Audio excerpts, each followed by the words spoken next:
श्री अयोध्या जी में कनक भवन एवं हनुमान गढ़ी के बीच में एक आश्रम है जिसे बड़ी जगह अथवा दशरथ महल के नाम से जाना जाता है। काफी पहले वहाँ एक संत रहा करते थे जिनका नाम था श्री राम प्रसाद जी। उस समय अयोध्या जी में इतनी भीड़ भाड़ नहीं होती थी, ज्यादा लोग नहीं आते थे। श्री राम प्रसाद जी ही उस समय बड़ी जगह के कर्ता धर्ता थे। वहाँ बड़ी जगह में मंदिर है जिसमें पत्नियों सहित चारों भाई श्री राम, श्री लक्ष्मण, श्री भरत एवं श्री शत्रुघ्न जी एवं हनुमान जी की सेवा होती थी। क्योंकि सबके सब फक्कड़ संत थे तो नित्य मंदिर में जो भी थोड़ा बहुत चढ़ावा आता था उसी से मंदिर एवं आश्रम का खर्च चला करता था। प्रतिदिन मंदिर में आने वाला सारा चढ़ावा एक पलटू नाम के बनिए को भिजवाया जाता था।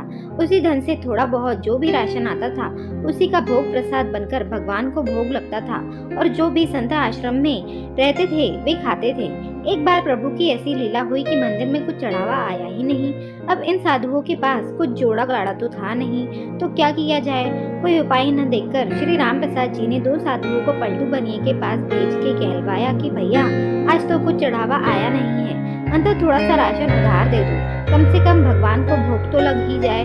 पलटू बनिए ने जब यह सुना तो उसने यह कहकर मना कर दिया कि मेरा और महंत जी का लेन देन तो नगद का है, मैं उधार में कुछ दे नहीं पाऊंगा। श्री राम प्रसाद जी को जब यह बात पता चली तो जैसे भगवान की इच्छा कहकर उन्होंने भगवान को उस दिन जल का ही भोग लगा दिया। सारे साधु भी जल पीकर रह गए। प्रभु की ऐसी परीक्षा थी कि रात्रि में भी जल का ही भोग लगा और सारे साधु भी जल पीकर भूखे ही सोए।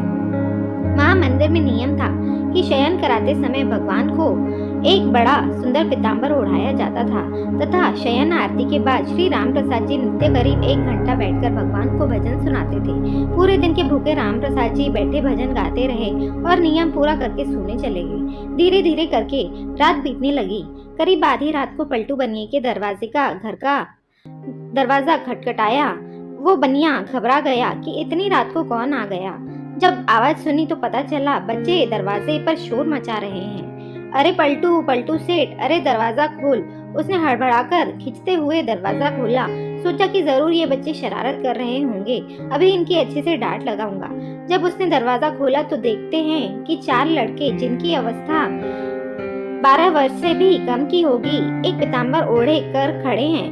वे चारों लड़के एक ही पीताम्बर ओढ़े हैं। उनकी छवि इतनी मोहक ऐसी लुभावनी थी कि ना चाहते हुए भी पलटू का सारा क्रोध प्रेम में परिवर्तित हो गया और वह आश्चर्य से पूछने लगा, बच्चों तुम कौन हो? इतनी रात को क्यों शोर मचा रहे हो? बिना कुछ कहे बच्चे घर में घुस आए और बोले, हमें रामप्रसाद बाबा ने भेजा है। ये जो पीताम्बर हम ओढ़े हैं इसका कोना खोलो, इसमें 1600 रुपए हैं, निकाल लो और गिनो। ये वो समय था जब आना और पैसा चला करते थे। 1600 उस समय बहुत बड़ी रकम हुआ करते थे। जल्दी जल्दी पलटू ने उस पीताम्बर का कोना खोला तो उसमें सचमुच चांदी के 1600 सिक्के निकले। प्रश्न भरी दृष्टि से पलटू बनिए उन बच्चों को देखने लगा। तब बच्चों ने कहा, इन पैसों का राशन कल सुबह आश्रम भिजवा देना। अब पलटू बनिए को थोड़ा शर्म आई। हाय, आज मैंने राशन नहीं दिया, लगता है महंत जी नाराज हो गए हैं, इसीलिए रात में ही इतने सारे पैसे भिजवा दिए। पश्चाताप, संकोच और प्रेम के साथ उसने हाथ जोड़कर कहा, बच्चों मेरी पूरी दुकान भी उठाकर मैं महंत जी को दे दूंगा तो भी ये पैसे ज्यादा ही बैठेंगे।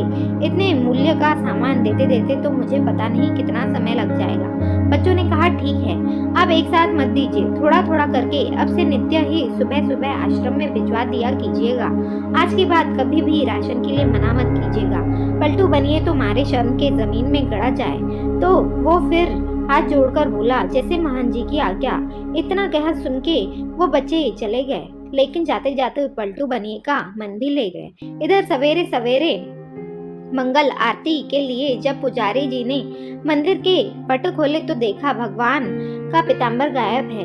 उन्होंने ये बात रामप्रसाद जी को बताई और सबको लगा कि कोई रात में पीताम्बर चुरा ले गया है। जब थोड़ा दिन चढ़ा तो गाड़ी में ढेर सारा सामान लदवा के कृतज्ञता के साथ हाथ जोड़े हुए पलटू बनिए आया और सीधा रामप्रसाद जी के चरणों में गिरकर क्षमा मांगने लगा। रामप्रसाद जी को तो कुछ पता ही नहीं था। वे पूछे, क्या हुआ? अरे किस बात की माफी मांग रहा है? पर पलटू बनिया उठे ही ना और कहे, महाराज रात में पैसे भिजवाने की क्या आवश्यकता थी? मैं कान पकड़ता हूँ, आज के बाद कभी भी राशन के लिए मना नहीं करूँगा।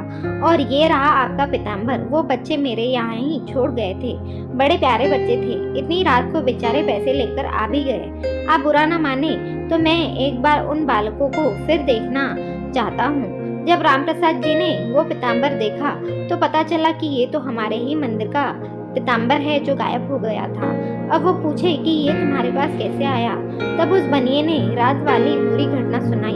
अब तो रामप्रसाद जी भागे जल्दी से और सीधे मंदिर जाकर भगवान के पैरों में पड़कर रोने लगे कि हे भक्त वत्सल, मेरे कारण आपको आधी रात में इतना कष्ट उठाना पड़ा, और कष्ट उठाया सो उठाया, मैंने जीवन भर आपकी सेवा की, मुझे तो दर्शन ना हुए और इस बनिए को आधी रात में दर्शन देने पहुंच गए। जब पलटू बनिए को पूरी बात पता चली तो उसका हृदय भी थक से हक रह गया।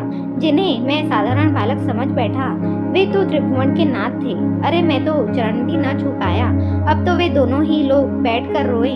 इसके बाद कभी भी आश्रम में राशन की कमी नहीं हुई। आज तक वहाँ संत सेवा होती आ रही है। इस घटना के बाद ही पलटू बनिए को वैराग्य हो गया और यह पलटू बनिया ही बाद में श्री पलटू दास जी के नाम से विख्यात हुए। श्री रामप्रसाद जी की व्याकुलता उस दिन हर क्षण के साथ बढ़ती ही जाए और रात में शयन के समय जब वे भजन गाने बैठे तो मूर्छित होकर गिर गए। संसार के लिए तो वो मूर्छित थे, किंतु मूर्छावस्था में ही उन्हें पत्नियों सहित चारों भाइयों का दर्शन हुआ और उसी दर्शन में श्री जानकी जी ने उनके आंसू पोंछे तथा उनकी उंगली से उनके माथे पर बिंदी लगाई, जिसे फिर सदैव इन्होंने अपने मस्तक पर धारण करके रखा।